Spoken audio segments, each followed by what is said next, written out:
journal vous est offert par le FPI, Fonds des promotions de l'industrie, votre partenaire privilégié pour la réussite de vos projets.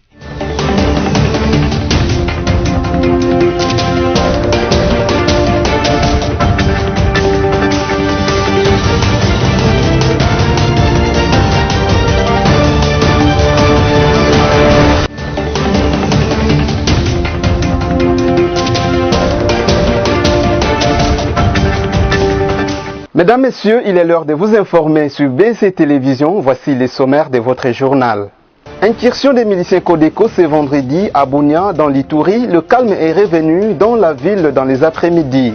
Et puis les collectifs des mouvements citoyens ont marché pour exiger l'expulsion de Vincent Karega, ambassadeur rwandais en RDC. Les usagers du marché Matadi Kibala à Kinshasa ne savent pas où aller après l'annonce de la construction d'un marché moderne à cet endroit. Bienvenue si vous nous rejoignez. Carence de la nourriture à la prison centrale de Makala, le vice-ministre de la Justice Bernard Takaiché s'y est rendu jeudi dernier pour se rendre compte de la situation. Alice Kabango nous donne les détails.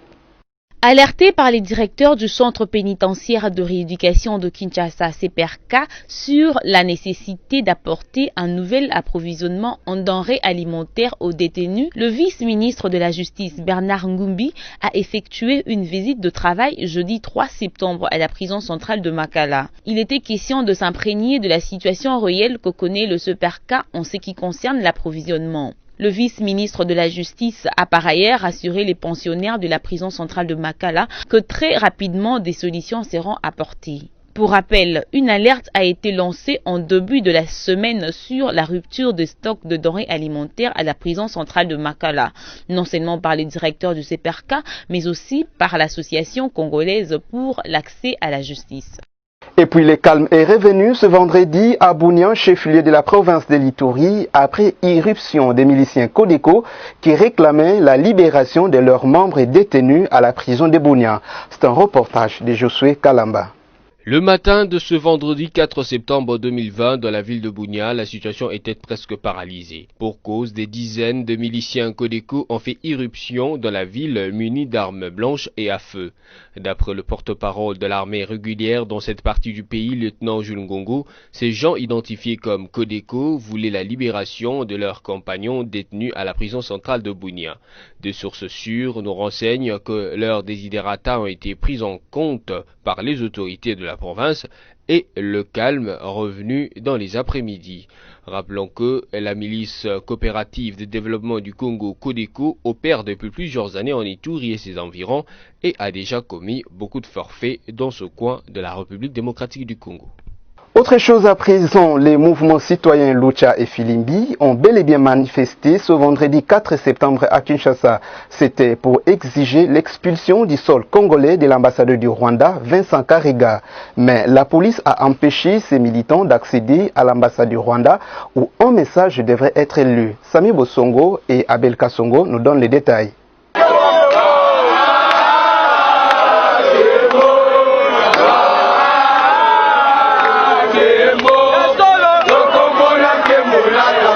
Il a bel et bien eu lieu le sit-in du collectif des mouvements citoyens de la RDC actif à Kinshasa, même si son objectif ultime n'a pas été atteint. En effet, les mouvements Jeunesse en action pour la résistance, JAR en sigle, lutte pour les changements, le chat et les autres, Filimbi, Congolais debout, agir pour l'inclusion de jeunes dans le processus budgétaire en RDC, se sont rassemblés ce vendredi 4 septembre en face de la Cour de cassation à l'avenue de la Justice dans la commune de Gombe pour entamer un sit-in en face de l'ambassade du Rwanda située non loin de là sur l'avenue Lukusa.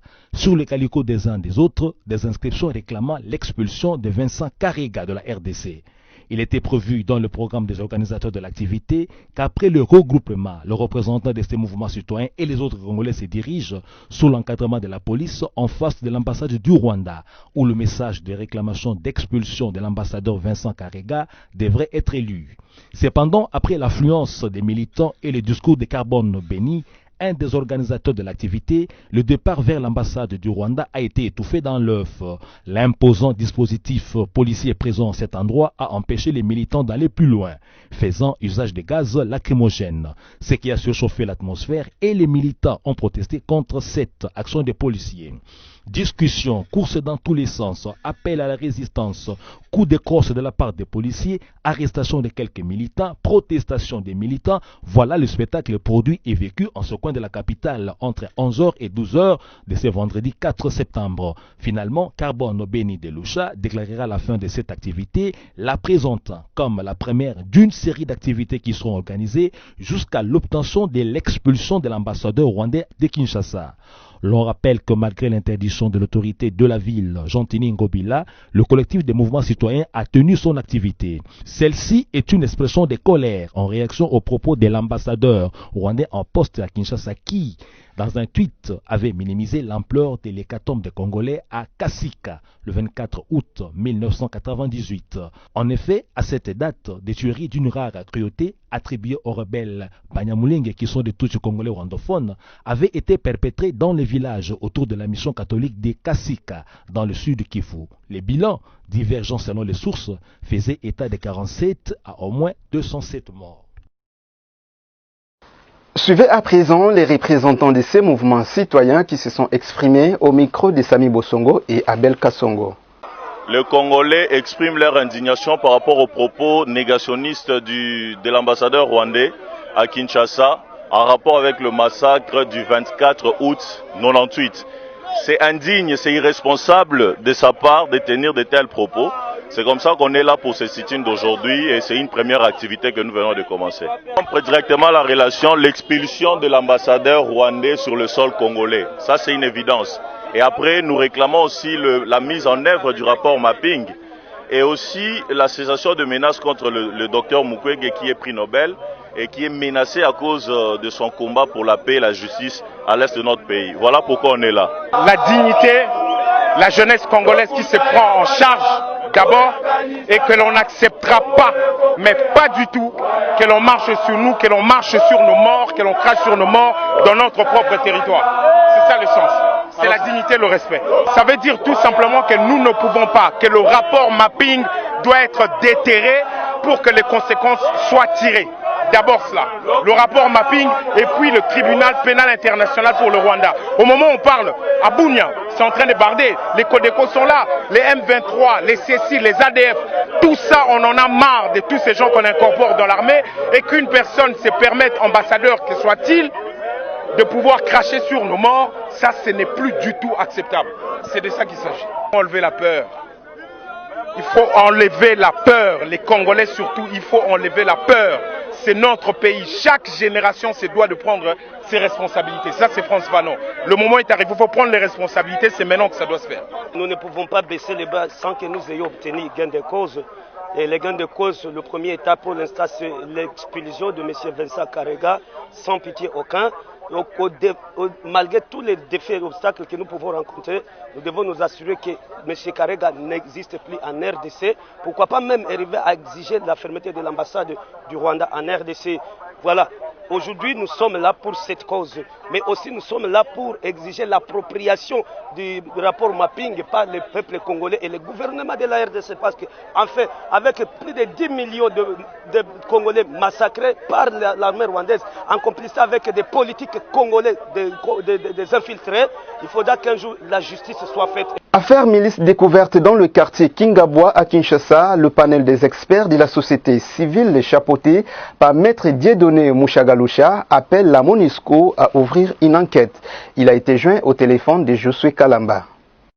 Après que la police nationale congolaise ait mis la main sur une milice en gestation au quartier Kingabwa, dans la commune de Limete à Kinshasa, plusieurs réactions ont été enregistrées.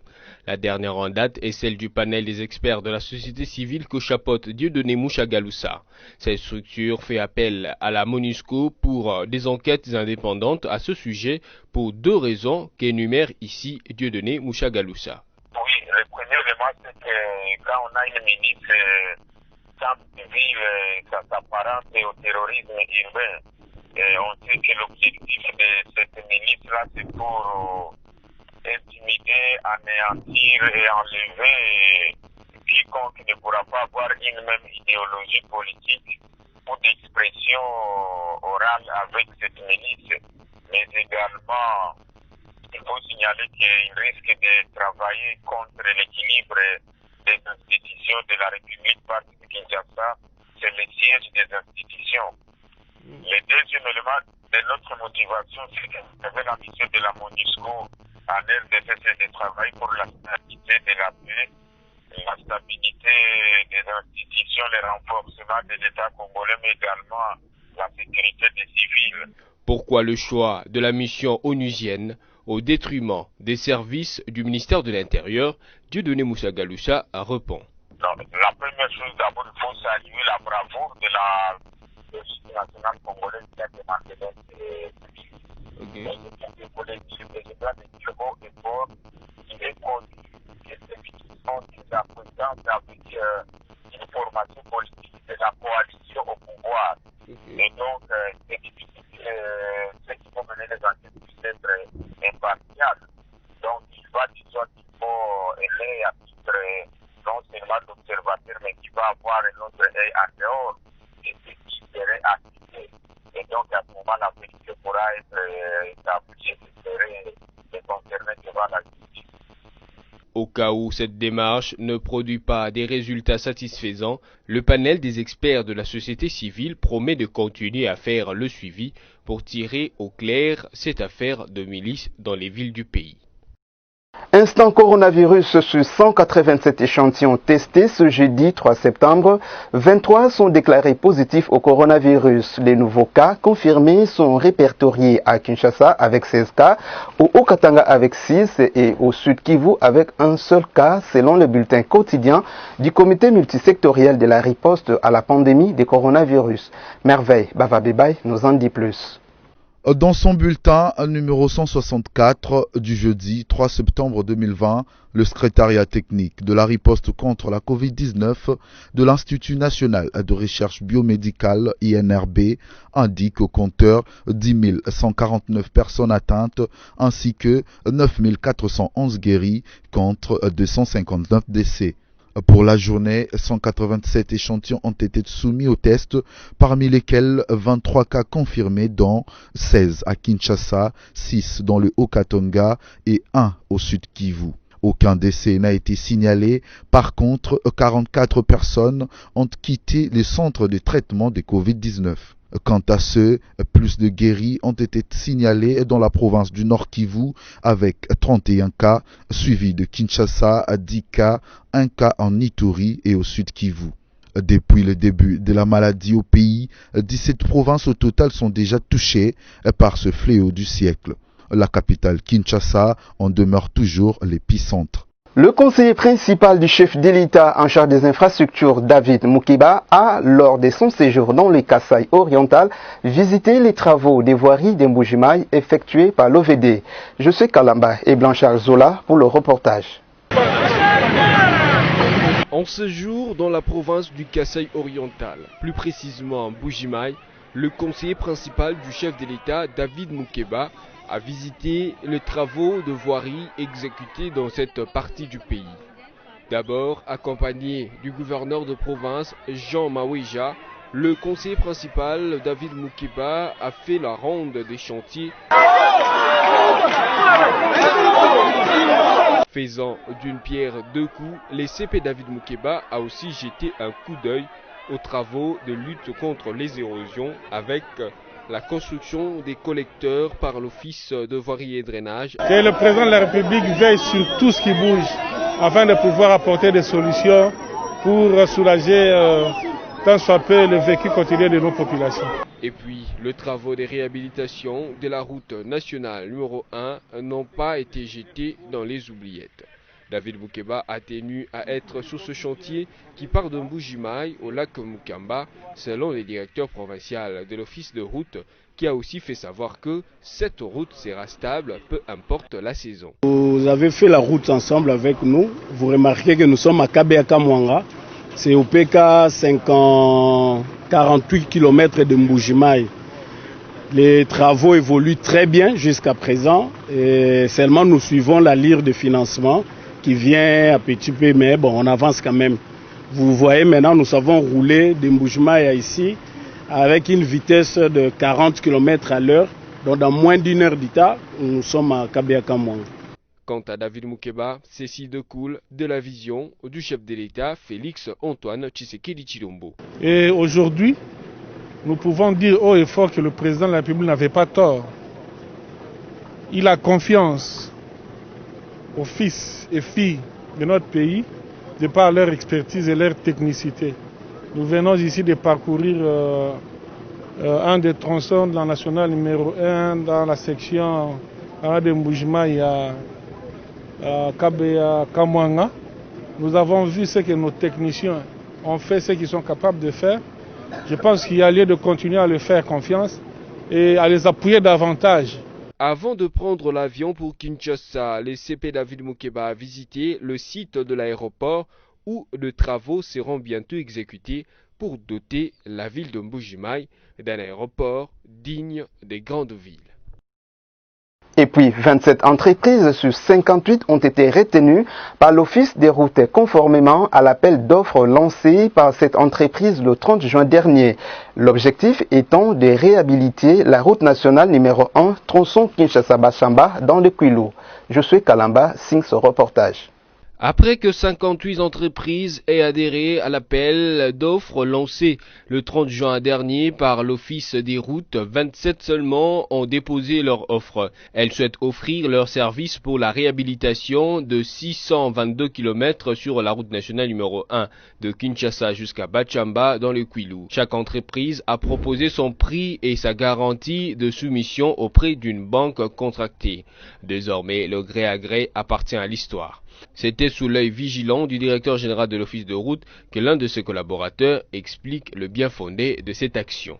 Aujourd'hui, au plus tard 10h30, nous allons réceptionner les offres et immédiatement après, nous allons procéder à l'ouverture de ces offres-là pour permettre leur évaluation et la procédure va se poursuivre. Donc aujourd'hui, là, nous sommes en train de réceptionner les offres, d'enregistrer les candidats et tout à l'heure, on va procéder à l'ouverture des offres. Notez que l'examen des dossiers durera entre 15 ou 21 jours selon le volume du travail. Au-delà de la réhabilitation de cette route d'intérêt national élargie aux œuvres connexes sur financement de la Banque africaine de développement, c'est aussi un moyen d'utiliser la main-d'œuvre locale afin de lutter contre le chômage dans cette partie du pays. Revenons à Kinshasa pour parler construction du marché moderne de Matadi Kibala dans la commune de Mongafula. Les vendeurs et commerçants de ce marché ne savent pas où aller après le délai de 3 mois leur accordé par les gouverneurs de Kinshasa, Jean-Tini Ngobila, pour évacuer ce lieu. Ils se sont exprimés au micro de Christelle Genda et Généros Essengo. Le vendeur et vendeuse du marché Matadi Kibala ont 3 mois pour se trouver une nouvelle place où vendre leurs marchandises durant tout le temps que prendra la construction du nouveau marché moderne de ce coin de la capitale. Ce vendeur et vendeuse qui ne savent où aller ont lancé leur cri d'alarme ce vendredi 4 septembre 2020 au micro de votre rédaction. On n'a pas refusé qu'il nous les arrange. Est-ce qu'il a déjà trouvé une place pour nous ? Où irons-nous? Car nous ne savons toujours pas où aller dans ces 3 mois-là qu'il nous a laissé comme délai. Cependant, parmi ce vendeur et vendeuse, il y en a qui proposent une solution pratique et simple à ce problème. J'ai un message pour lui. On ne dit pas non à sa proposition de construction. Il peut faire ceci. Il nous garde à côté au moment où il commencera et une fois fini, on y retourne carrément. Batongi biso nyonso toke kote moko kote wana batongi basilisi ye alongoli biso kote oyo amemi biso kote oyo batongi aboki kote mususu biso toke kote wana. C'est depuis le 1er septembre 2020 que le premier citoyen de Kinshasa, Jean-Tini Ngobila, a posé la première pierre de construction du nouveau marché moderne pour la commune de Mongafula. Le travaux devrait démarrer après le déménagement de marchands qui occupent l'actuel marché de Matadi Kibala. Poursuivons ce journal avec la lecture de la revue de presse sélectionnée par Josué Kalamba.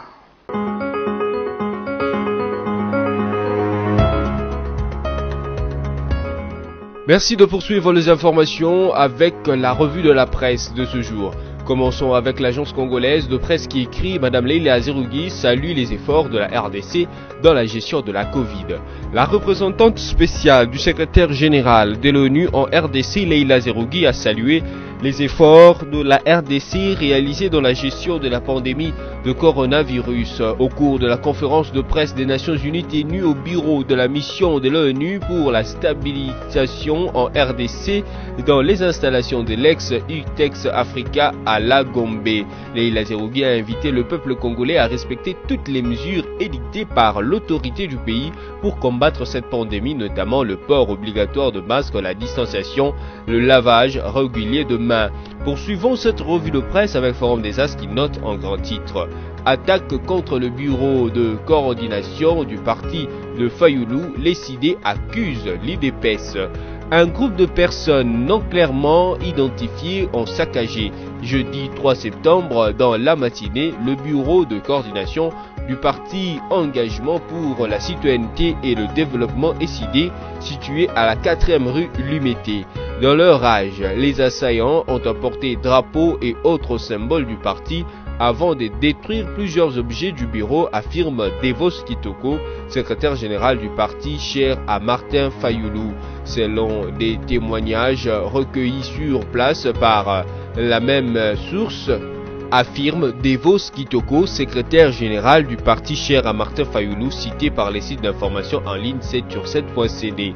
Selon des témoignages recueillis sur place par les mêmes médias en ligne, ce groupe de jeunes gens en colère entonnait de chansons hostiles à Martin Fayoulou à la suite de ce propos tenu dernièrement en rapport avec les ordonnances du 7 juillet du président Félix Tshisekedi portant nomination à la Cour de cassation de 2 juges de la Cour constitutionnelle, Noël Kilombo et Jean Ouboulou.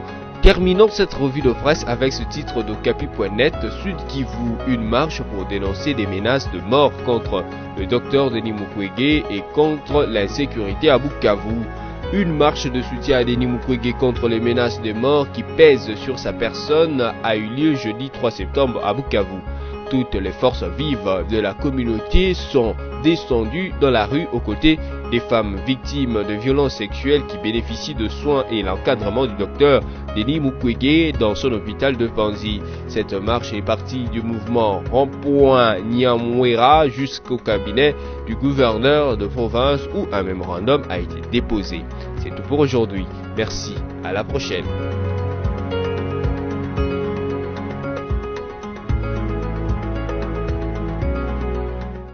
Ici s'achève ce journal, mais avant de nous séparer, en voici le rappel des titres. Incursion des miliciens Codeco ce vendredi à Bunia dans l'Ituri, le calme est revenu dans la ville dans les après-midi.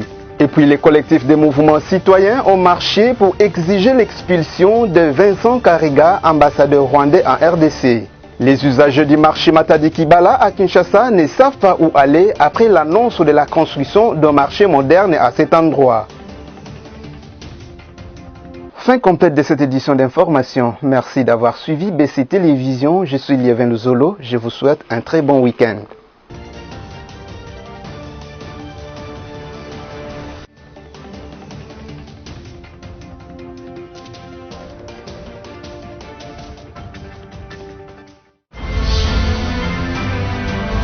Ce journal vous a été offert par le FPI, Fonds des promotions de l'industrie.